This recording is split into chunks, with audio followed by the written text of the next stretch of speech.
quem não me conhece, eu sou Andréia Pereira, uma das sócias da OL Investimentos, responsável pela parte de comunicação e marketing. Dando prosseguimento ao nosso projeto Call com Gestor, hoje a gente está recebendo mais uma vez a Arx Investimentos. Estamos com o Paulo Bockel, que já é nosso convidado conhecido, né? Já veio aqui umas 2 ou 3 vezes, né, Paulo? Que é responsável pela relação com investidores da Arx, e com Eduardo Canto, que é o gestor da estratégia macro. Comigo está o Henrique Bosquá, que é o nosso head de produtos, que vai fazer uma pequena introdução e a gente vai começar nosso bate-papo. Vai ser bem pequena mesmo, que o que interessa é o conteúdo que o Eduardo Canto, o Duda, vai apresentar aqui. A gente vai tomar a liberdade de chamá-lo de Duda, até a pedido, que é o nome de guerra. Então, aqui os clientes, por favor, se sintam confortáveis com isso. E eu queria pedir ao Bockel e ao Duda para fazer uma breve apresentação da Arx e falar também dos gigantes números do BNY Mellon, tanto em gestão quanto em custódia e administração, que acho que isso é um ponto muito importante aqui também. Por gentileza, Paulo Bockel. Obrigado, Henrique. Só antes de começar, eu vou falar aqui só um disclaimer que a gente tem que falar, falo pelo Duda também, então não pode deixar de ter. Então, antes de iniciar, vou fazer alguns disclaimers que são solicitados por nosso compliance. Todas as opiniões desse bate-papo são nossas, são minhas e do Duda, e não da Arx Investimento. E essas opiniões não devem ser entendidas como oferta, sugestão ou recomendação de investimento. Então, vamos lá. A Arx, a gente esse ano completou 20 anos de Brasil, tá? Então, de existência aqui, 37 bilhões de reais. A gente faz parte do grupo BNY Mellon. Então, o grupo tem 8 gestoras, 2,2 trilhões de dólares nas 8 gestoras. A Arx é a única da América Latina. E a outra divisão que o Banco BNY Mellon tem é uma divisão de custódia e administração, que é o maior custodiante global, com 41 trilhões de dólares sobre custódia. Nos 37 bi que a gente tem sobre gestão aqui no Brasil, basicamente a gente tem 4 tipos de estratégia: renda fixa, crédito, multimercado e ações. Então, o Duda é responsável pela gestão dos fundos de multimercado e basicamente ele vai estar falando. E uma coisa que eu acho que é bastante interessante da casa, o fato da gente ter essas estratégias, a gente acaba tendo uma visão muito abrangente do mercado, né? A gente consegue ver várias coisas de forma diferente, né? E muita sinergia entre as áreas. Então, quando muita gente fala, mas o que você tem de multimercado com crédito? Muitas vezes a gente tem as emissões às vezes precisam de hedge na curva, o Duda fica sabendo pelo pessoal de crédito e vice-versa. Então, muita troca de informação, crédito com ações, né? Então, é bastante rica essa discussão e a gente acaba também se beneficiando dessa questão, desses pontos, né, de informação que a gente tem dentro da companhia. O outro ponto, nós somos 38 pessoas, né, na casa, então, e basicamente metade desse contingente são focados na gestão de investimento. Perfeito. Duda, quer se apresentar? Boa noite. Vou ser mais enxuto que o Paulo, para a gente poder conversar sobre o que é mais importante. Eu estou no mercado desde 96 para 97, saí da faculdade, fui direto para São Paulo, sou carioca, mas fui direto para São Paulo para o BBA. Por lá fiquei 7 anos entre tesouraria e nos últimos 3 anos na gestora. E aí minha vida a partir dali foi sempre em gestão. 7, 8 anos depois, o sangue carioca falou um pouco mais alto, eu voltei para o Rio, para Icatu. De lá para cá, totalmente focado em gestão de recursos, metade da carreira, parte da carreira como trader e depois como portfólio manager, né, nas últimas casas. E até que na área capital a gente montou esse produto macro, que hoje a gente trouxe para a Arx, então o histórico dele ele é mais longo, já espelha até o histórico da nossa gestão, né, a gente conseguiu fazer a incorporação de um produto mais levando o nosso histórico. Então, ele tem bem, nos últimos 5 anos, aí, 6 anos, praticamente, tem bem espelha a nossa gestão. Esse é um resumo rápido, mas acho que o mais interessante vem aí com o Henrique um caminho. Com certeza. Vamos começar aqui nosso bate-papo. Duda, a gente sempre começa as nossas lives fazendo uma viagem pelo mundo, né? Tentando contextualizar o momento, começando sempre pelos Estados Unidos, né? Sempre pela maior potência, né? Como é que está a visão de vocês em relação aos Estados Unidos depois desse período de pandemia, que eles cresceram, eles recuperaram muito rápido, continuam com números assim muito estratosféricos, dizendo assim. Como é que vocês estão vendo esse momento lá e também incluir nessa análise o peso das Big Techs? Como é que isso está, onde essa evolução tecnológica vai levar a gente? Bom, então, eu vou até, engraçado, né, porque no início do ano, é difícil falar em valuation até onde pode ir, né, onde, no número mágico de S&P, de Nasdaq, né, mas eu lembro que exatamente no início do ano, ali eu fiz um evento muito parecido com esses também, né, nesse formato, e a primeira pergunta também veio sobre Estados Unidos e veio sobre bolha. Né, acho que o Bank of America e a Merrill Lynch tinham soltado um relatório na época falando de bolha. E para vocês terem uma ideia, né, o S&P estava entre 3.700, 3.800, se não me fala muito a memória. Quer dizer, hoje a gente está 15% acima, né, e aí a gente segue procurando novas explicações e novos números mágicos para a gente ver onde que vai. Então, assim, é muito difícil, né? A gente procura até sempre que faz nossas análises sair um pouco desse, em termos, né, do número absoluto e ver se o cenário, né, se o nosso cenário base, se os preços vão responder aquele nosso cenário base. Mas o fato é, sim, que a economia americana veio principalmente, acho que na última pernada ali de novembro, né? Assim que vieram as vacinas, a aceleração de crescimento, de projeção de crescimento veio muito forte, né? A gente hoje na margem já está aí com as grandes casas falando entre terminar o ano em 7% a 8%, né, de crescimento. Então, assim, realmente assustador. Quando você olha para o S&P, né, para as bolsas americanas como um todo, o peso das Big Techs, né, como você falou, é muito forte. Né? E como é que é feito o valuation, né, dessas Big Techs? Né? São empresas de long duration, né, que você faz aquele DCF, desconta, né? E quando você desconta com juros, né, no limbo, né, as projeções de crescimento, né, seguem sem fim, né, são infinitas. Então, o que a gente discute, a gente provavelmente vai estar tocando muito nesse assunto ao longo da live, que hoje, né, vai se falar, que eu acho que é o grande incerteza para todo mundo é como é que se comportarão as taxas de juros americanas nos próximos períodos. E aí sim, né, da maneira que for, tanto na velocidade que ela for corrigida, para o patamar que ela for corrigida, isso vai ter um peso muito grande nas empresas de tech e, portanto, nos seus valuations e, portanto, nos valuations de bolsa. O que a gente consegue ver é que, em termos desse cenário, tudo que a gente imaginava nesse final de ano ali, principalmente, né, quando assume um governo, né, democrata que ganha as duas, não só o executivo como o legislativo e as duas casas, é um governo, né, muito mais afeito ao gasto fiscal, final de crise, assim, então você tinha a grande economia do mundo pronta realmente, ainda que não estivesse mostrando ali sinais de crescimento mais forte como agora, mas tinha esse excesso, né, de tanto via política monetária, né, com o Banco Central mostrando sinais de que ainda continuará muito, muito tranquilo durante muito tempo. Né? Hoje, o Powell, você vê que ontem saiu um número de inflação alto, o Powell já vem hoje a público e já dá aquele downgrade, né? Falou que está way off, né, de estarem preocupados com isso. Eles vão deixar... Então, assim, em termos de cenário, tudo que a gente tinha até desde que assumiu esse governo americano, está acontecendo, que é uma enxurrada de dinheiro na via fiscal. Você tem a secretária do Tesouro, a Yellen, né, a ex-presidente do Banco Central mais dovido da história, que agora senta na cadeira fiscal.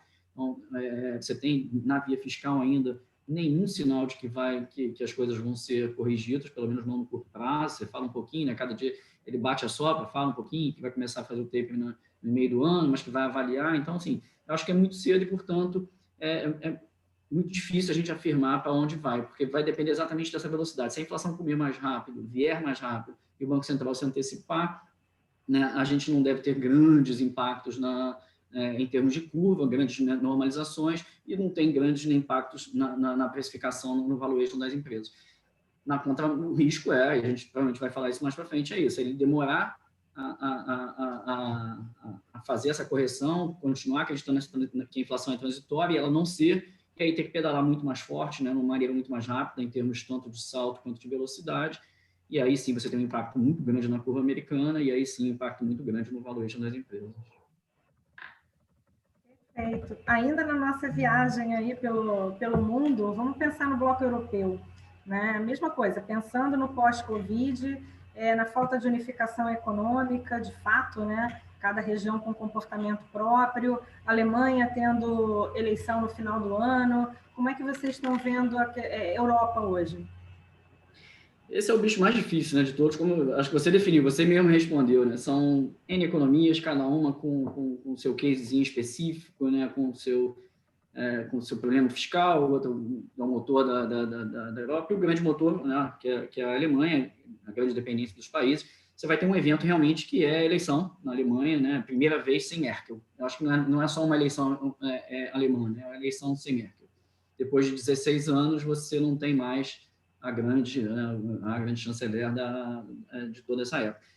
Assim, a gente está com um cenário meio, né, ainda muito incerto, sim, porque você não sabe como é que vem a composição, né, nos últimos 12 desses 16 anos de Merkel, a gente teve 2 partidos, né, alinhados e que mantiveram a mesma linha até então. Esses partidos brigavam muito nesse final e agora, sem Merkel, vão separados e a gente não sabe como é que vão ser as novas alianças ali para frente.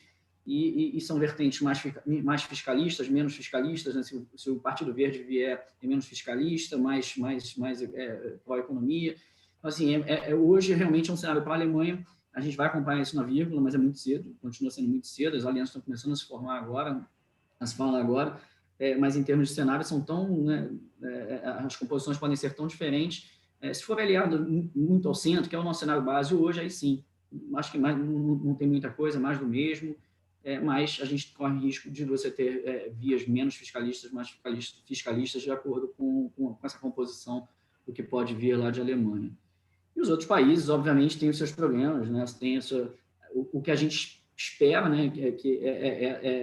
Pelo menos, todo mundo sabe, né? Não é só na Europa, mas todos os países tiveram seu esforço fiscal, né? Por conta da pandemia, países que já haviam muito machucados, né? Como Itália, né? Portugal tiveram, né, um impacto muito forte na sua via fiscal, mas agora na recomposição, né, com né, vacinação e a gente partindo para a reabertura, é provável que com o crescimento, o mesmo case daqui, né, quer dizer, se a gente com o crescimento vai estar aliviando as relações de dívida, né, o crescimento vai fazer essa via fiscal voltar para a trajetória que pelo menos estes mesmos países estavam caminhando, igualzinho mesmo case de Brasil. Né? Você teve um choque, mas o mais importante é que a trajetória fiscal aponte para baixo. E eu acho que com o crescimento lá, né, com a economia agora reabrindo, a gente tem isso. Os riscos seguem, né, obviamente, são iguais. Assim, você tem, né, novas cepas lá, são países que dependem muito de turismo, então, se você vai ter uma nova onda, a gente acha muito difícil, né? A Ártica como um todo acha muito difícil, mas ainda assim são países que são muito dependentes de turismo e, portanto, você pode ter não ter essa recuperação tão rápida quanto a gente imagina, e assim a pressão fiscal continue, mas acho que o cenário básico continua sendo reabertura, crescimento e essa correção fiscal ao longo do tempo. E a Alemanha é isso, a gente vai demorar para entender um pouco como é que vai ser, depois de 16 anos, o que a gente vai ter aí pela frente na grande economia de lá. Deixa eu entrar aqui na conversa, trazendo um pouquinho do mundo asiático, né? Especialmente China e Índia, que são 2 gigantes globais, mas com desafios e expectativas diferentes.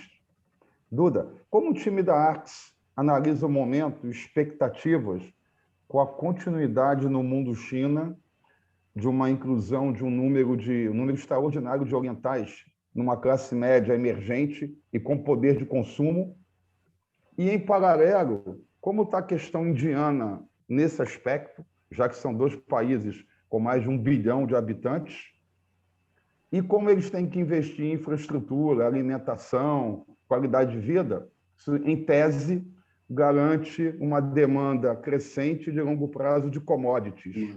Perfeito. E beneficia países exportadores, especialmente emergentes, e o nosso país tupiniquim aqui. Faz sentido para você isso? Faz muito sentido, faz muito sentido. Esse até era um dos nossos grandes cases, aliás, né, nas posições que a gente tem, até hoje marginalmente no fundo menores, mas desde desse mesma virada ali, os grandes, eu até vou me remeter um pouquinho para trás, porque era isso, era esse case que a gente discutiu dos Estados Unidos, né, a grande economia do mundo, e a segunda maior economia do mundo, chinesa, como tinha sido a primeira economia a entrar em crise, né, estava sendo a primeira economia a sair, ela sim, com dados muito fortes, com essa mudança até de shift dado pelo PBOC, né, de tentar sair um pouco dessa dependência de bens industriais para uma vertente mais de consumo. Você tinha uma economia chinesa crescendo com números absurdos, era surpresas bizarras, né, em cima de surpresas bizarras em termos de número na ponta, ou aqueles números qualitativos nos PMIs, etc., todos eles com forte crescimento. Isso tudo nos apontava para esse cenário, né? Isso pegando economias, né, pegando o mundo todo com choque de oferta, né, com o maquinário todo parado, indústrias todas fechadas, a própria parte agro sendo muito comedida, você não tinha logística, não tinha nada, não tinha plantação, não tinha muito menos, e você estava pegando a segunda maior economia do mundo, né, com esse número de países, de pessoas que você citou, né, junto com a Índia, já numa fase de crescimento, uma vertente de crescimento muito grande. Então, assim, começando pelo final, com certeza é o grande mote para o mercado de emergência, né, o grande exportador de commodities, com um mercado de moeda líquida gigante, com toda a pauta possível e impossível para a China. Então, assim, a gente é, sim, um dos grandes, se não o maior, se a gente fizer o nosso trabalho de casa, provavelmente vamos chegar nesse ponto também, fazendo o nosso trabalho de casa, o grande beneficiado aí dessa condução. Na parte de China, especificamente, nessa questão de chips, né, dessa vertente, a gente está acompanhando isso, mas acha que demora muito, né? Até pelo tamanho, né? É uma necessidade, uma vontade do PBOC, mas isso deve demorar. Ainda a economia ainda é muito dependente do setor industrial para atingir, né, os seus números, né, suas metas, né, as metas do PBOC, e portanto ainda vai ter muita demanda por commodity, não é um shift básico, né? Você sai dessa parte industrial toda para uma parte de consumo. Você ainda tem, é um dos grandes setores que está em crescimento na China, né, o setor de real estate, quer dizer, é o mais pesado hoje, demanda muito metal, muita, né, para as placas hoje, né, é toda a economia verde lá, então você demanda muito para as placas solares, demanda prata, demanda chumbo, então assim, você tem realmente uma necessidade de bens primários ainda muito grande. Esse shift vai acontecer, mas isso é um caminho muito longo, não vai mudar ainda essa demanda por commodity, portanto, o benefício aqui para a gente. Índia é um pouquinho diferente, né? Até porque foram assolados por uma nova onda numa época diferente, então você ainda estão convivendo marginalmente com essa onda, é difícil, né, você imaginar também num país com os problemas que eles têm, né, com o tamanho de população, com a pobreza que tem, como é que essa segunda onda vai atingir especificamente lá. Mas a gente acredita que uma das vacinas vem de lá, então acho que é muito simples, né, vacinar, simples não é pelo tamanho, mas é mais fácil vacinar, então dependendo do ritmo de vacinação, é provável que a Índia caminhe com lagging, acompanhe a China, mas com esse lagging de tempo, né? Então é mais ou menos a mesma vertente, sendo que eles estão numa fase de crescimento muito diferente por conta do que foi assolado agora na margem, né, enquanto a China já não tem mais nada, já está na fase, na pernada de saída, a Índia entrou atrasada nessa última coisa. Mas as coisas lá são muito mais velozes, de novo, a gente, assim, provavelmente, eles vão estar nessa mesma toada de crescimento chinês, só com um lagging de tempo aí por conta da pandemia. Perfeito. Vamos aterrissar aqui no Brasil, falar primeiro dos pontos positivos, né? A gente, nos últimos dias, teve algumas boas notícias, né? Discussão da possibilidade de avanço na reforma tributária e administrativa, retomada da privatização da Eletrobras e possivelmente uma outra estatal. Como é que esses eventos são tratados pela gestora? O que vocês estão achando? Isso é o que a gente mais acompanha, né? Eu não gosto de usar o termo, mas é o que a gente mais torce sempre, né? Porque o que eu acho que sempre atrasa a gente essa... Não dá para botar culpa na classe política como um todo, mas, enfim, esses problemas políticos, nesses atrasos todos, Já a gente é sempre o país que vai, não vai. A gente tem, né, o grande, eu acho que passado, né, agora, passada essa, não passou a pandemia, mas na última fase de vacinação, que era o grande, acho que é o que a gente mais vinha acompanhando, tudo que a gente falava, né, o Paulo, né, participou de dezenas, né, dessas lives, a gente tinha menos medo na vertente fiscal e mais medo de como seria, né, a saída de crescimento, a saída de vacinação. Por conta do nosso presidente, enfim, por conta de todos os nossos problemas que não são novidades para ninguém. Sem nenhuma crítica, sem nenhum uso de valor, apenas uma constatação de como a gente foi atrasado nessa fase. Dado que agora a gente acelerou e está, né, tá até acima da expectativa que a gente tinha 2, 3 meses atrás, eu acho que o grande ponto a ser acompanhado é que tudo que a gente melhorou na margem, a gente melhorou de forma conjuntural, principalmente pelo setor externo. Né? Como a gente falou acima, né, a gente foi muito beneficiado, né? A gente tinha expectativa de crescimento entre 2 e 3 no início do ano, na melhor das hipóteses. A gente está caminhando para 5, 6% de crescimento, muito focado em commodity, muito focado no setor externo. A gente precisa fazer... Então, assim, você tem uma melhora de crescimento, de relação de dívida PIB, né, por conta dessa... Né, você tem a dívida ainda em patamares altos, mais um PIB maior, você tem, né, a relação de dívida PIB caindo, mas é efeito conjuntural, quer dizer, ele é muito focado nessa fase mais curta do setor externo, que ainda demora, mas não vai ser isso que vai perpetuar o nosso crescimento. A gente precisa continuar fazendo aí sim o nosso trabalho interno para poder seguir, ainda que não crescendo 5, 6 ao ano, obviamente, mas pelo menos que a gente mantenha um ritmo de crescimento que joga essa trajetória de dívida PIB para baixo. E aí o ponto principal é que a gente faça as nossas reformas. As duas, né, que a gente tinha... se você até me perguntasse há 3 meses atrás, eu era até muito mais cético, né, nessa questão. A gente tinha uma janela muito curta, dado que já a partir de agora, em setembro, você já começa 12 meses para eleição, desfiliação, você não fala mais nada de eleição. Então, eu achava que essa janela que a gente tivesse ali de início de vacinação até se discutir efetivamente o que fazer depois, era muito curta. Mas acho que até um elogio ao Lira, né, o Arthur Lira, presidente da Câmara, realmente acelerou normas aí na mesa, que era a cereja do bolo que a gente imaginava no nosso cenário de início do ano. A tributária, né, não entrando muito em detalhes, mas ela entrou com, né, acho que o estilo Paulo Guedes, ele aprendeu como fazer, antes, nas primeiras, na Previdência, ele entrou pedindo tudo que ele queria, e aí, obviamente, quando chegou lá, não tinha margem nenhuma de negociação. Ele entrou na tributária ao contrário, né? Ele botou 50 mil bodes na sala, né, fez um negócio completamente...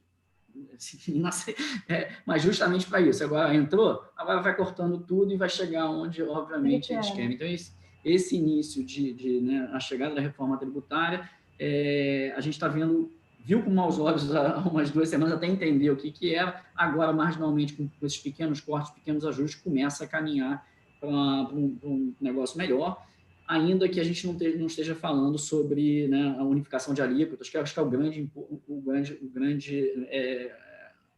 seria essa, sim, a grande cereja para a reforma. Mas, enfim, a gente pelo menos está fazendo alguma coisa. E a reforma administrativa caminhando para a mesma coisa, né? É o que a gente achava até mais fácil, porque ela não mexe em direito adquirido, né? Ela não mexe em ninguém para trás, ela só mexe para frente, né? Ainda que mexa com a turma aí mais pública, ela não mexendo para trás é um negócio mais fácil de ser aprovado. Então, acho que as duas estão caminhando. A gente vai ter brigas, né, lobbies aí, né, principalmente nessa parte de...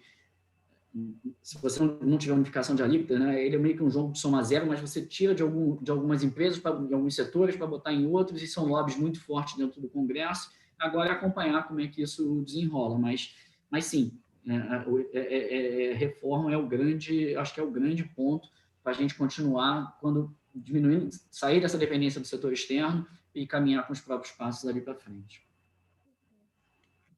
Pegando aqui um gancho, e até para pedir para você concluir, antes de fazer a pergunta mesmo, como é que você está vendo a Eletrobras, esse processo de, enfim, privatização? E o que você acha aí de uma possível colocação dos Correios na mesa também? Esse é o sonho, né? Que a gente conseguisse... eu acho que é um primeiro passo, né? Foi, assim, quando a gente está 3 anos ouvindo o nosso ministro da Economia falando que semana que vem a privatização tem 1 trilhão, que tem isso, que tem aquilo, e as coisas não aconteciam, né? Acho que, pelo menos marginalmente, as coisas estão vindo, né? Então, assim, a gente, obviamente, vê com os melhores olhos possíveis, né? A Eletrobras, de novo, não foi aquela privatização em si, que você tem capitalização, você tem, né, cheio de ganchinhos, cheio de senões, cheio de parágrafos, mas é o caminho, então é o que dá. Se vier Correios, ótimo, se conseguir fazer alguma coisa depois maior, melhor ainda, mas pelo menos agora as coisas estão saindo do papel e, obviamente, é o que o governo precisa, sair dessas estruturas definitivas, largar isso na mão do privado e cuidar da população, que é isso que eles têm que fazer. Boa. Já que a gente tratou aqui das boas notícias, vamos falar um pouquinho de uma situação que traz apreensão. Os investidores, os assessores mesmo, as famílias ficam muito ansiosas. Você tem certeza que você já sabe o que é? Um pouco de inflação. Inflação. A gente, nos últimos 12 meses, o IPCA já supera 8%, o IGPM é uma explosão. O nosso Banco Central mudou, ajustou um pouco o discurso de coordenação. Provavelmente a normalização de juros deve ocorrer até o final desse ano. A gente acompanha muitas projeções, o boletim Focus. Como é que vocês veem esse movimento? E você, como gestor, como é que isso impacta de fato nas curvas de juros futuros e na tua gestão do fundo, da tua parte que se estará em operações de renda fixa? Por gentileza. Henrique, se a gente tivesse conversado, a gente, né, tá conversando, mas fazer essas coisas mais próximos, você vai ver quanto que era a nossa preocupação em inflação. O Paulo é um dos, né, que acompanha.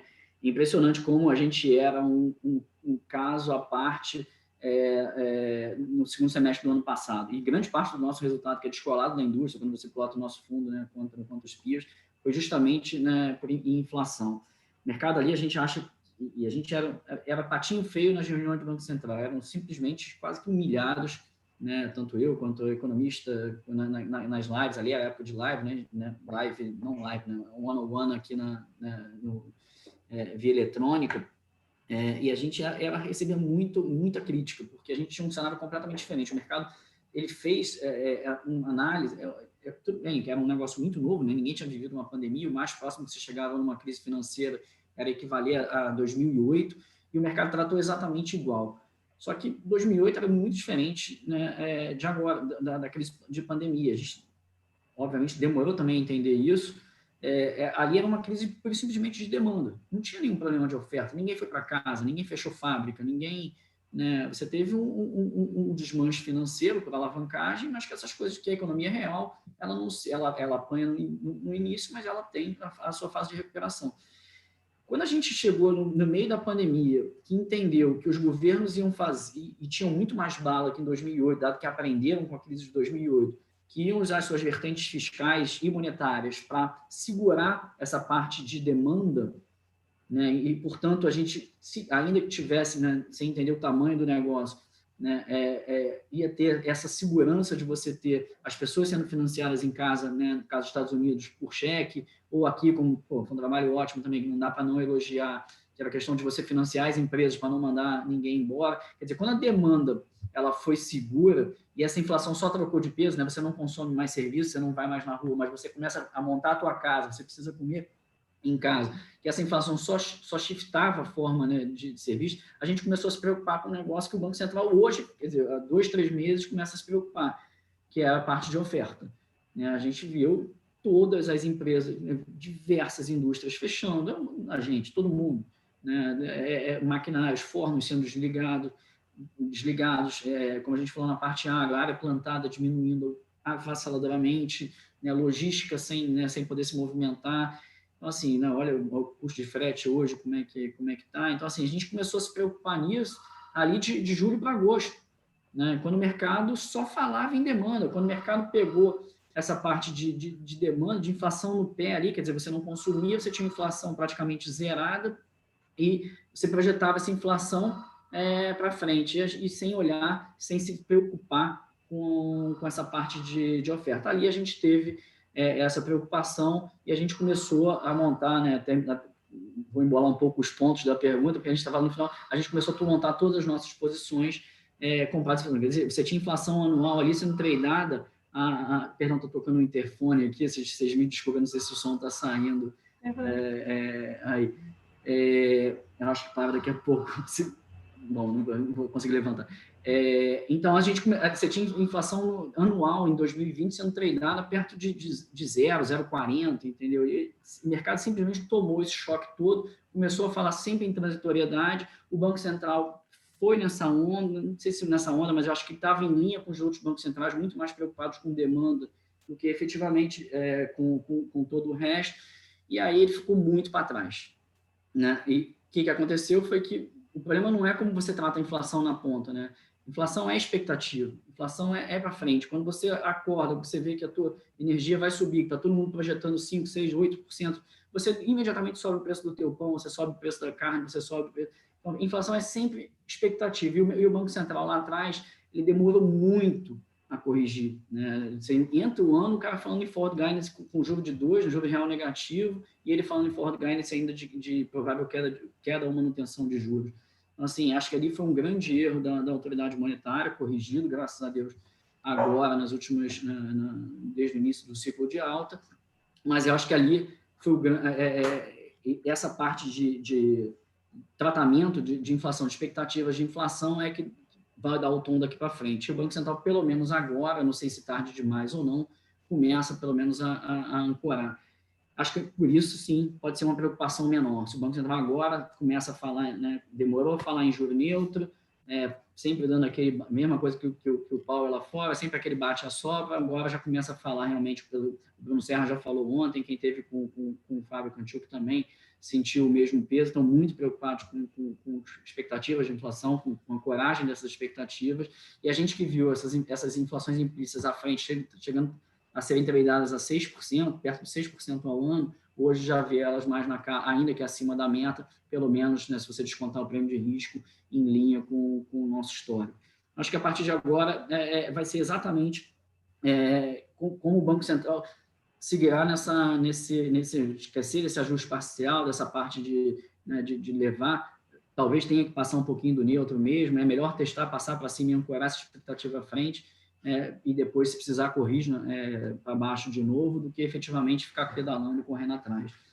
A gente teve muito mais pessimista com a inflação. Eu fui buscar um pouco lá atrás, porque era o nosso pessimismo, acho que até abril foram as nossas maiores posições compradas em inflação implícita, e a gente, você perguntou como é que a gente traduz isso para o fundo, foi exatamente em compras de inflação em toda a curva de juros, né, tanto na parte curta quanto na parte mais longa, por conta dessa falta de ancoragem do Banco Central, mas agora, marginalmente, né, a gente acho que tem a certeza que o Banco Central, né, chamou o jogo para ele mesmo, ancora, vai passar, deve levar essa Selic, como você comentou, até o final do ano, aí, lá para casa de 7, 7,5%, né, deve passar um pouquinho do neutro, se precisar, se essa desancoragem ainda continuar, mas pelo menos agora a autoridade monetária chegou, né, e aí junto com a reforma, com toda a parte fiscal mais ou menos equalizada, a gente tem um cenário um pouco melhor para os próximos 2, 3, 4, 5 anos, a dependendo, aí se a gente vai falar de eleição, né, vai mudar, se não mudar muita coisa, a gente vai ter, pelo menos com esse mesmo Banco Central, perspectivas melhores do que a gente teve aí para trás. Em GP, que você falou, ali é um pouco mais difícil por conta disso, né? É um índice muito focado em commodity, tem muito menos atuação de autoridade, não é um negócio, né, que você atua sobre o peso dessa parte agrícola, dessa parte industrial, muito mais dependente de commodity, do cenário externo é muito maior, então vai depender muito do comportamento das commodities dali para frente. Mas o mais importante é que mesmo que a gente tenha spikes agora ainda na ponta, essa parte de oferta deve normalizar ao longo do tempo no mundo, isso então volta, mas é preciso que o Banco Central faça isso, que ele ancore o resto, né, onde ele tem, né, onde ele consegue se cercar, para que depois toda essa parte, que é muito mais ligada a commodity, sobe, né, quando a oferta normalizar, essas coisas voltam para o ponto normal, não tem grandes...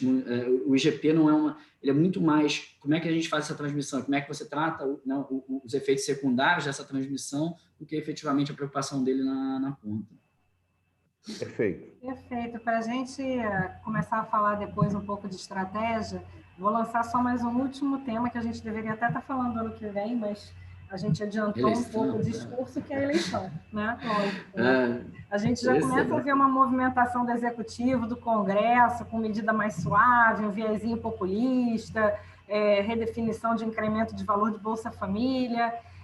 Como é que vocês estão vendo isso e como é que vocês estão ajustando e protegendo as carteiras para o ano que vem? Isso aí é aquele negócio, né? Eu não sei quantos gestores já passaram aqui, mas eu duvido que alguém fale que tem alguma vantagem comparativa sobre esse assunto, né? Esse aqui a gente, como é que a Arx trata, como a gente trata, é exatamente igual vocês tratam. Você acorda, a gente obviamente vai ter, tem os nossos consultores econômicos, muita gente que circula em Brasília, que anda em Brasília, né? A gente vai estar, à medida que a eleição se aproxime, né, essas vertentes, mesma coisa que a gente falou de Alemanha, né, vai ser uma vertente mais fiscal, menos fiscal, vai ter, né, por enquanto que eu consigo te dizer exatamente o que você lê, eu acho que de todos, né, é uma eleição muito polarizada, né, um candidato de esquerda, né, contra o Bolsonaro, ainda você não tem, né, o sonho da terceira via que se fica alimentando, não tem ninguém ainda que seja admissível, que a gente consiga entender, né, consiga acreditar, que consiga fazer alguma diferença. Por enquanto você tem as duas vertentes. O problema é esse, que essa vertente que é mais, né, a vertente, o Bolsonaro com o Guedes, começa a caminhar para esse lado mais populista, assim como, né, acho que qualquer eleição, né, de novo, não tem grandes diferenças, né, a gente vai viver um tempo, pelo menos, que a gente vai ter mesmo essa turma mais ortodoxa caminhando, e se olhar o Paulo Guedes de 2 anos, né, 2 anos e meio, e o Paulo Guedes dos últimos 3 meses são sujeitos completamente opostos, né? Não se falam, não tem. Assim, o que a gente consegue entender é que eles vão usar o viés populista no limite. Hoje, a declaração do Guedes foi até nesse tom. Toda sobra que tiver, ele vai usar, né? Está dentro do teto, está no limite, está ali no limite, ele vai usar para a vertente, não vai falar nunca isso, claro, para a eleição, mas vai para a Bolsa Família, vai para, enfim, para tudo aquilo que vai eleger, vai ajudar na eleição reeleição do Bolsonaro, se for, né, se a gente seguir com essas duas polarizadas daqui até lá. Então, assim, a gente vai ter essas notícias, mas e mesmo quando aí você olha o outro lado, né, que é o lado, provavelmente vem o Lula, ou a vertente de esquerda, mais pesada de esquerda, não vai ser eleita se não caminhar para o centro. Então, ao mesmo tempo que eles falam, né, bate no teto de gasto, a gente sabe que no final das contas, assim como foi o Lula no primeiro governo, os 2 primeiros, né, do governo, o Lula de eleição não é o Lula quando senta na cadeira. Então, eu acho que não tem grandes riscos de fuga, né, de explosão por conta da eleição. Nunca tem. Você tem muito mais barulho, muito mais volatilidade, né, no período pré-eleitoral do que efetivamente quando acontece a eleição, qualquer via que seja eleita. Né? A gente pode ter, de novo, viu isso com Lula, viu isso com Dilma, ainda que Dilma depois tenha degringolado, mas durante o período eleitoral você teve muito mais vol do que efetivamente depois de eleito, tanto as duas, né, tanto a esquerda quanto a direita. Então, no final das contas, os 2 candidatos vão caminhar levemente para o centro. É que o daqui à direita ele vai entregar uma visão mais populista para caminhar para cá. O daqui à esquerda ele vai caminhar uma visão mais fiscalista, mais pró-Faria Lima, Leblon, e vai caminhar para o centro. Então, assim, acho que a gente vai ter muita volatilidade, mas o resultado final, a gente não vai fugir. Se a gente seguir nessa toada que o Congresso vem fazendo, não tem grandes sustos para depois. É muito mais volta do que efetivamente uma mudança brusca de cenário. Boa, Duda. Vamos entrar um pouquinho agora na gestão dos portfólios. Você já deu várias pinceladas, deixar um pouquinho a macroeconomia de lado e vamos falar um pouquinho da arte da gestão, acho que é uma coisa importante nesses últimos 20 minutinhos que a gente tem aqui. Vamos lá. Você já falou um pouquinho do que você pensou diferente lá atrás, durante a pandemia, né? Em agosto, setembro, olhando lá a curva de juros, a inflação. Diz para a gente aqui, por favor, quais aprendizados que você e o time incorporaram nesse momento tão difícil da humanidade, né? Somando a isso, a pergunta de uma cliente nossa aqui no YouTube, como é que vocês fazem a gestão da liquidez dos principais fundos. Henrique, até você porque deu uma vocês têm gestão de picotada. custo. Repete, por favor, a parte eu não entendi esse o final também, Henrique. Tá. Perdão, é uma pergunta de uma cliente nossa aqui pelo YouTube. Como é que vocês fazem a gestão de liquidez dos portfólios macro, dado que a casa ainda tem fundos com liquidez de curto prazo? E para fechar... Nossa, a internet do Henrique agora deu uma picotada. Esse assim. primeiro... Amigo, picotou de novo. Henrique, o último também não saiu. Então manda essas duas primeiras, depois eu complemento. Tá bom, beleza. Tá tranquilo. Eu acho que a gente ali aí voltando um pouco, a gente contou a vitória, né, de agosto para frente, mas tem a nossa derrota, que foi efetivamente a gente apanhou bastante no início da pandemia, a gente subestimou. Eu acho que aí está aí o grande aprendizado.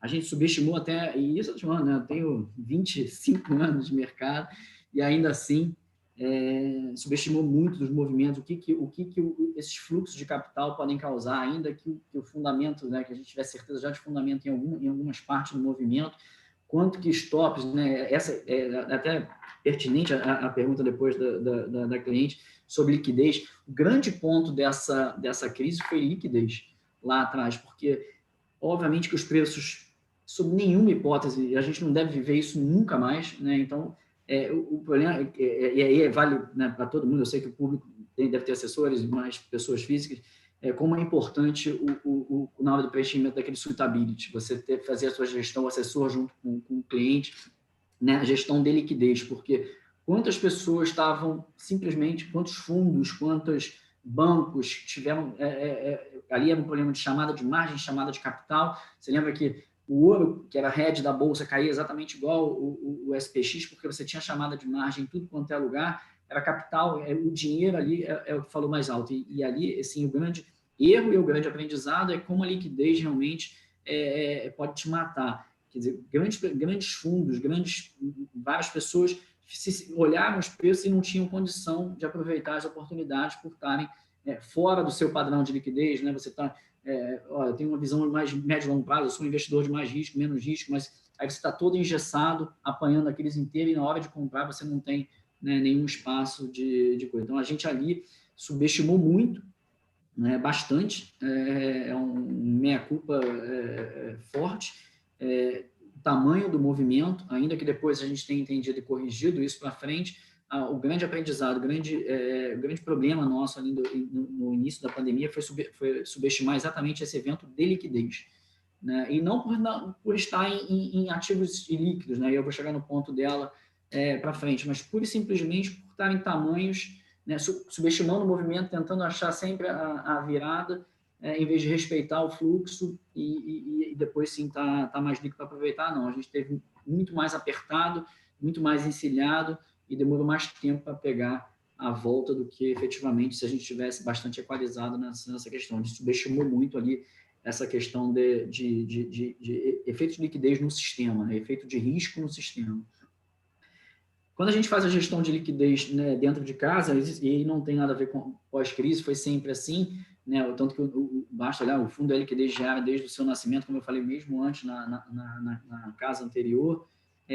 Acho que o grande ponto nosso são duas coisas, né? Uma, a gente, como o Paulo falou, a gente tem uma interatividade muito grande entre as equipes, renda variável, macro e crédito, mas a gente procura segregar os riscos dentro de cada produto.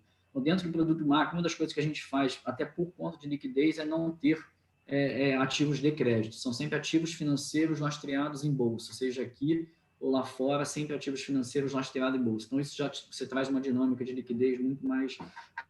O mercado de crédito, ainda que hoje bastante líquido, ainda é muito líquido perto dos ativos financeiros, principalmente em momentos de crise. Então, assim, esse já é o primeiro, é a única restrição que o fundo tem, né? O fundo multimercado tem. Eu converso com o Pierre, com a turma de lá, diariamente, como o Paulo falou, o bate-papo é intermitente. A gente usa muito, né, a expertise de um do outro dentro de cada produto, mas não o risco em si dentro de cada produto.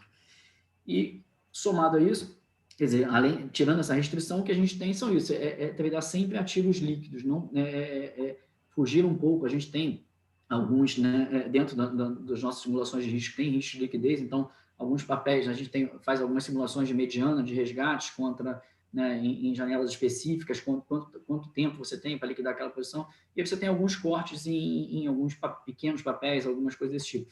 Mas o fato é que o mercado hoje ele ficou tão grande, tanto no Brasil quanto lá fora, que, assim, esse problema de fazer liquidez diária ou não nos ativos, né, nos grandes ativos, hoje já não é. Quer dizer, o que você está falando, a gente tem um fundo, hoje está caminhando para 2 bi sob gestão no macro. Vamos dizer que eu vou montar uma posição de câmbio Brasil, né, no real, 10% do fundo, né, que é uma posição meio que padrão para o nosso perfil de volatilidade / risco. A gente está falando em 200 milhões de reais, 50 milhões de dólares. Você faz isso aqui, acho que em 3 segundos e meio hoje no mercado, entendeu? Então, assim, o mercado hoje, tanto de bolsa quanto de moeda, a commodity, você tem uma gama de oportunidades em tamanhos absurdos, né? Então, as restrições que a gente faz é exatamente isso. A gente procura, tem as medições, tem essa, né, a gente mede bastante resgate, mediana de resgate em períodos curtos, em períodos de crise, aplica isso sobre alguns papéis, mas eu posso dizer que a janela de corte de algum ativo é quase impossível, dado o tamanho do mercado hoje. Perfeito. E como é que vocês convivem com a volatilidade da relação dólar-real? Qual é a relevância da estratégia de moedas na composição da carteira? E na conta de juros, qual o peso da composição de juros no portfólio? André, eu sei que algumas casas, né, são diferentes produtos, né, diferentes maneiras de fazer a gestão. A gente não tem aquele, vamos dizer, 30% em moeda, 30% em bolsa, 30% em juros, né, equilibrando.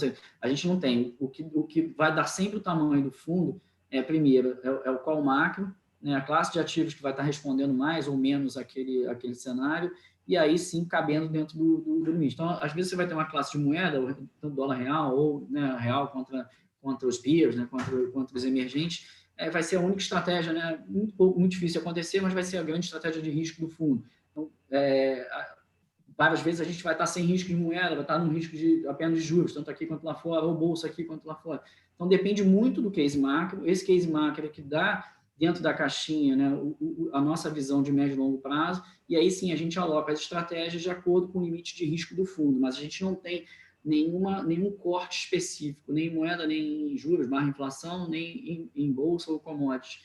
A gente simplesmente usa o cenário macro, a gente tem top-down, e a gente destrincha isso até chegar no ponto da classificação como a gente faz a exposição dos ativos dentro do fundo, mas sempre respeitando o call, não um percentual específico por classe de ativo, né? Por moeda, juro, bolsa ou commodity.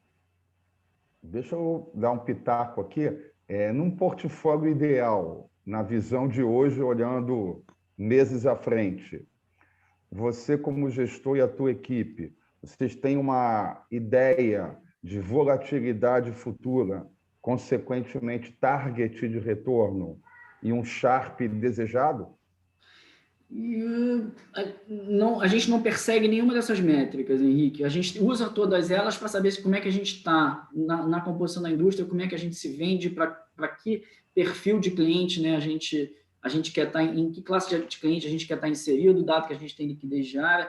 Então, isso tudo é muito dinâmico e essas coisas mudam, né? Uma das coisas que a gente veio fazendo um exercício, mesmo antes da pandemia, né, o que você tinha? Quando você olha os multimercados, mesmo as grandes, eu não quero fazer nenhum juízo de valor aqui, nem nome, nem nada, mas quando você nós incluídos, né, tanto a Arx e a Época de Área Capital, quando você destrinchava os fundos multimercados antes do juro de caminhar de 2 dígitos para 1 dígito, o que você tinha? Você tinha casos que eu tenho uma mesa de bolsa, eu tenho uma mesa de câmbio, eu tenho fácil commodity. Quando você pegava o resultado acumulado dos fundos, o que você tinha era 80% a 90% aplicado em juros Brasil. Era simplesmente isso. E, de novo, nenhum juízo de valor, né? Você tinha juros de 2 dígitos, curva inclinada, né? Só de carrego no mês, você tinha um carrego muito pesado, então aquilo impactava a volatilidade. Quando você olhava os fundos multimercados, né, você não tinha nenhuma necessidade de você transferir muito risco da classe de juros para a classe de bolsa, porque você vai correr um risco gigante se você tem 13%, né, 14% de Selic com curva de 18%. Né? Para que você vai, né, remeter? E aí você tinha os fundos multimercados que tinham volatilidade 2, 3, os conservadores, 5, 6, os médios, 8 é o high de volatilidade da classe de multimercado. O mundo mudou. Então, não adiantava a gente falar de vol a 2, 3 e tentar falar de vol a 2, 3 hoje, porque você nem LFT tem essa vol. Então, assim, desde que começou esse processo de queda de juros, principalmente quando a gente chega no final de 2019, pré-pandemia, o Paulo me questionava muito isso, mas o que é a vol? Eu falei, cara, esse mundo mudou, né? Graças a Deus para vocês, para assessores, para nós gestores, para pessoa física, que, aliás, como mudava a cabeça das pessoas, acabou aquele play de carreiro de juros, e aí os fundos multimercados todos tiveram que se reinventar, né? Como é que eu aloco mais uma caixinha de commodities, uma caixa de bolsa, vou investir em pessoa, tem que operar lá fora, tem que sair aqui agora de Brasil, operar lá fora, né? Isso fez um bem para o mercado, né? E aí vieram, né, veio o XP, os grandes assessores, mudou a cabeça da pessoa física, aguentar mais volatilidade para buscar, né, um retorno esperado. Então, assim, e aí quando você fiz um exercício no pós-pandemia, quando você olhava os mesmos fundos, a gente tem a nossa concorrência relevante, aí você pegava os fundos lá no meados de 2019, os fundos da nossa concorrência eram fundos todos vol 2, 3, 4 de vol, talvez o maior de todos. Olhava no final do ano, sem mudança nenhuma de gestão, 6, 7, já pela mudança de classe de ativos dentro do fundo. Quando você entra na pandemia, ainda que tem o efeito pandemia, você não tinha um fundo com vol abaixo de 2 dígitos. Nenhum. Entendeu? Então, assim, esse mundo multimercado ele mudou muito. Então, a gente não tem um target de vol. A gente, né, acha que, dado, né, esse novo mundo, ainda que não seja esse juro de 2, que a gente estabilize não, o juro, né, nunca mais volte para 2 dígitos, fique aí nessa casa de 6, 7, 5, né, nunca, nada muito abaixo, nada muito acima, é que a gente tenha um objetivo, uma volatilidade aí girando por volta de 6, 7, né? E a gente tem um objetivo de retorno que a gente também, ele é muito mutável, dado, né, inflação, dado juro. Como é que você vai falar em percentual do CDI com juro de 2, entendeu? Inflação batendo na porta. Assim, a gente tem algumas métricas, mas que não adianta eu te pontuar isso hoje e daqui a 3 meses esse mundo, né, mudar de novo. Eu acho que é hora de estabilizar isso. A gente vai ter um fundo com vol 6, 7, né, buscando um objetivo de CDI mais 6, 7, portanto, o Sharpe, né, de 1 ou levemente acima. Mas, de novo, nenhuma obrigação. Se eu estiver cumprindo, né, os nossos objetivos de retorno com uma vol menor ou maior, eu não vou aumentar vol ou diminuir vol, né, na relação inversa, para poder adequar a isso. A métrica de vol, a gente não é vol oriented, né? A gente não busca aquela meta de vol. A gente tem um objetivo de retorno, dado o momento do mercado, dada a classe, dada a taxa de juros, e tenta adequar isso para liquidez e volatilidade do produto. Bom, deixa a gente fazer uma perguntinha aqui bem objetiva para aproveitar os minutos finais. A gente está caminhando aqui para o Pode passar. encerramento. Fala para o André que tem problema, que você combinou comigo. Não, aqui já está dando sinal amarelinho para vermelho. Fica tranquilo, Conta aqui, Duda, tem tempo. como é que na arte da gestão da tua equipe, vocês incluem as chamadas proteções /hedges? Vocês usam ativamente? Como é que... Tenta pincelar isso para a gente, para fechar com chave de ouro. E eu passo aqui em seguida. Até porque o Paulo que coloca isso sempre naquelas chamadas para vocês ali, né, que o fundo tem, tipo, relacionado. E aí, sim, sem nenhuma brincadeira, eu tenho... Não dá para virar a câmera aqui que está travado, mas eu tenho 2 papeizinhos. Eu sou da... Né, como falei, 96, 97, e eu sou da época do post-it amarelo aqui colado no computador. O tempo passou, só sobraram 2. Um deles está escrito Red. Ele é um post-itzinho, não dá nem para te falar, senão ele vai morrer ali no negócio. É uma das coisas, e aí sim, né, como se provou na pandemia, óbvio que a gente já vai perder dinheiro, não, mas e o Red não é aquele negócio que muita gente pergunta, como é que vocês fazem? Vocês fazem muita opção, não sei o quê. O Red não é para, eu estou comprado em bolsa, estou falando, 15% comprado em bolsa, não estou muito satisfeito, acho que a bolsa vai cair, eu vou comprar a opção. Isso não é um Red, né? Você está, na verdade, ou você vai diminuir a bolsa, ou você vai comprar a opção, a tua decisão é em função da volatilidade. A volatilidade é um ativo. Se a volatilidade estiver barata, você vai comprar a proteção via volatilidade. Se a volatilidade o seguro estiver caro, você vai diminuir a sua posição. Red, o que a gente chama, são aqueles eventos que não estão no cenário. Né? É aquele negócio, né? sempre que você está... E aí vai para a pessoa física, né? Sempre que você está bem, como você é reticente para fazer aquele exame anual, aquele teu... Né, as meninas a fazer suas rotinas, e você está bem, você fala, não, vou deixar para amanhã, vou deixar para amanhã. No mercado financeiro é igual, né? A gente tem aqueles viés comportamentais, né? Quem faz aí CPA, CFA, CGA, né? Aquele estudo daqueles viés comportamentais. Isso é claro para a gente, assim, como você está nesse ambiente de baixa volatilidade, a tua percepção é, não, vou deixar para amanhã, não vou gastar agora, não vou gastar o seguro, não vou comprar... E o que eu deixo esse post-it justamente para isso. Toda vez que o mercado está bom, está tranquilo, não sei o quê, é para a gente... E não, de novo, não é comprar aquelas opções 10% fora do dinheiro, não é isso. É comprar os pós, e coisas sempre 6 meses, 9 meses à frente. Ou estruturas de curva de juros, que dá... Grande parte dos nossos hedges, inclusive, funcionam, além dessas estruturas de opções fora do dinheiro, muito fora do dinheiro, em períodos mais longos, estruturas na curva de juros reais e nominais. A gente tem diversas imperfeições na curva, seja por fluxo, seja por tesouro, né, seja por uma demanda específica, por inflação em algum ponto de uma NTNB, e ela distorce um gap, né, você fica com um triângulo. O que a gente faz? Nessa época de distorção, a gente vai sempre montando operações não direcionais e vai largando ela no book, né? Em eventos de crise, a curva ela sempre berfleta, né? Ela sobe, mas sobe em paralelo fletando, e ela equaliza. Então, grande parte desses seguros são feitos na curva de juros nominal / real, real e nas opções fora do dinheiro. Mas, assim, de novo, eu não tiro da tela justamente porque vai esquecer, porque é comportamental. Você não compra. Quando você tem que comprar, que é quando a volatilidade está baixa, você não quer fazer para não gastar. E aí, quando o mercado começa a piorar, a vol explode, você não quer fazer porque está caro. Assim, você tem que ter como regra, como rotina, tá sempre, né, a pessoa física, sempre, de novo, voltando ao ponto do saber, vendo como é que está a sua liquidez, se está correta, se seus ativos estão enquadrados no seu perfil de risco, e a gente aqui faz um exercício parecido. Como é que estão como é que está, né, nossa posição, se o tamanho de hedges, né? E hedge não é, de novo, diminuição de posição, e sim eventos completamente fora, como é que eles estão enquadrados, é um exercício constante, para que justamente nesses períodos de melhora, que a gente está bem, putz, não, o fundo está bem para cá, não vou gastar 0,10, 0,15, aí vem o evento no dia seguinte e te quebra. Então, assim, é rotina mesmo, é um perfil até de gestão nosso aqui, meu e da minha economista, a gente está sempre conversando sobre isso, tem os dois, tem um post-itzinho amarelo, cada um no seu computador, e aí, então, tá bem equalizado, a gente discute muito e faz bastante coisa, principalmente em curva de juros e opções fora do dinheiro. Mais do que perfeito. Andréia? Nosso head de renda variável colocou aqui no chat, estrutura de opções, muito bom. Gente, chegando aqui uma hora de live, a monstra do relógio aqui vai encerrar. Aqui, ó, ele já tá fazendo setinha aí para mim.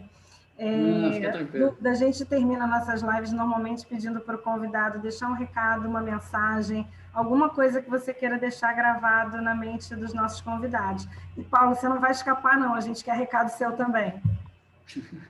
O meu, André, eu vou repetir até... Já falei sobre isso, é a terceira vez que eu vou falar, mas eu acho que é literalmente o mais importante, dado que o Henrique tocou no ponto lá do grande aprendizado para 2020, e aqui, né, o público é de assessor, pessoa física, verifiquem seu suitability, tanto na largada das suas posições quanto no acompanhamento. É extremamente importante, porque crises virão, eventos de liquidez virão, e a gente tem que estar pronto, não para não estar no risco, isso é simples, todo mundo sabe aquele tamanho, mas estar pronto para operar, né, e aproveitar essas oportunidades quando os eventos vierem, não estar engessado na hora que eles não vierem. Então, assim, as pessoas dão muito pouco valor, né? Nós, gestores, é o que eu falei, viés comportamental mesmo, né? Suitability, aqui meu perfil de risco, tal, não sei o quê, como é que eu estou de liquidez, né? Como é que eu estou aqui para os meus próximos 6 meses, 6 anos, 60 anos, estou bem enquadrado. Isso é extremamente importante, não é para o dia a dia, é para sempre grande... para o dia a dia, mas mais importante é que no evento de crise você está preparado para pegar as melhores oportunidades. Então, o suitability é o grande recado, né? Eu acho que da parte de vocês, e a gente tem um suitability, né, dentro do nosso fundo, é o exercício que a gente faz diário, que eu acho que todo mundo tem que continuar fazendo. Complementando o Duda aí, também só de você estar falando de suitability, assim, a gente viu isso muito ano passado, né? Quando aquela história, você vai para a Bolsa, 120 mil pontos, você compra, e quando a Bolsa está 60, você não compra porque você acha que está caro. Então, essa história de você saber quanto você aguenta de risco, né, que no final do dia é o suitability, e ter um nível que seja confortável para você não tomar as decisões erradas justamente naquele momento que você tinha que estar comprando e não vendendo, né? Então, acho que também, só para complementar o Duda, eu acho que isso foi um aprendizado que a gente teve, né, Um grande aprendizado. no ano passado, né? Então, oportunidade maravilhosa, o pessoal encaixa achando que tudo ia, né, quebrar, enfim. E obrigado aí pelo convite. Obrigado, Duda, Henrique, Andréia, né? Em nome da Axis, obrigado pela oportunidade. A gente que agradece a presença de vocês. Paulo, mais uma vez, Eduardo, pela primeira vez, está sempre bem-vindo. Eduardo aqui. não, André, Eduardo não. Duda, senão não volto mais. Eduardo nem é sua mãe, né? Eduardo, ele nem sabe quem é se falar Eduardo. Não sabe. Nem atende. Nem minhas filhas sabem. Vou passar a palavra para o Henrique para fazer o encerramento e a gente vai dar boa noite para o nosso pessoal aqui. Pessoal, uma boa noite aqui para todos. Agradecer muito a presença do Paulo Bocchio, um parceiro de longa data, um profissional de mão cheia. Também aqui a excelente bate-papo, uma aula de didatismo, de mundo real, de arte e de gestão do Duda, a minha partner aqui de todas as lives, dona do relógio, aos clientes, investidores e assessores. Deixa eu fazer uma confidência aqui para vocês, já que o Duda fez também. No nosso notebook aqui da OL, tem vários post-its também. Então, tem o post-it da diversificação, tem o post-it da racionalidade, tem outro post-it da disciplina, tem um que é rede e proteção, esse daqui tem 5. Tem mais 2, tempo e paciência. Esses 6 post-its devem estar na cabeça de qualquer investidor, do hiperconservador ao agressivo, de quem tem meses, anos e quem tem mais experiência. Nesse jogo, experiência é fundamental. Então, a gente aqui na OL gasta muito tempo em estudo, em acompanhamento e não inventar a roda. A gente segue as melhores mentes do mercado, usando a inteligência, o tempo que cada um tem de experiência de bons resultados.